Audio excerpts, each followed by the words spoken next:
Hello, everybody. My name is Eric Kasloff, and welcome to Smells Like Teen Horror. So, I am not dead. I was just going through an identity crisis.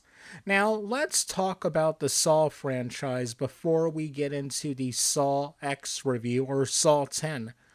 I like the Saw franchise, but I can't say that I love the Saw franchise. For example, I don't own any of them on DVD or Blu ray. But I gotta tell you, the first three movies and the sixth one are pretty amazing. The rest, I honestly can't remember anything about them. I know Detective Hoffman gets involved, but man, they're all kind of a blur and stringed together for me. So I went into Saw X with medium expectations. I've heard nothing but good about it. I mean, some of my favorite YouTubers were saying it's the best since the first one. Now, the story, you've seen the trailers. John Kramer, aka Jigsaw, is still very sick. This takes place between the first and second movie. So while John is in one of his cancer support groups, he sees someone there talking about how very, very sick they are. They had stage 4 some kind of cancer. We cut to a few months later, and John is writing his will at this coffee place and sees the guy from the cancer support group, and he is extremely healthy. So John talks to the guy and he finds out about a procedure you can have that can pretty much remove any kind of tumor. And like you've seen in the trailers, John goes to this place and it's all a big scammeroo. And then John goes jigsaw on all of these people. The traps are pretty interesting. Not some of the best in the series, but pretty cool traps overall. The best one, I think, was the fantasy one he has about the eyeballs being sucked out. And that one, all the guy had to do was break all of his fingers and he could have lived. But again, it was a fantasy trap, so it doesn't really matter. But the other traps are pretty cool.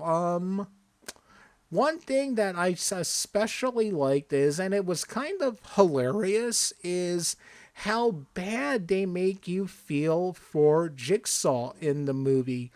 All the other movies, he's like a background player in them, and it's more focused on the people playing the game. But in this movie, it's all about him and his struggles. So when we see him dying slowly, we feel bad for him, but then you gotta remember he is a sick, twisted serial killer with a god complex. But you feel bad for him. Tobin Bell does that good of a job.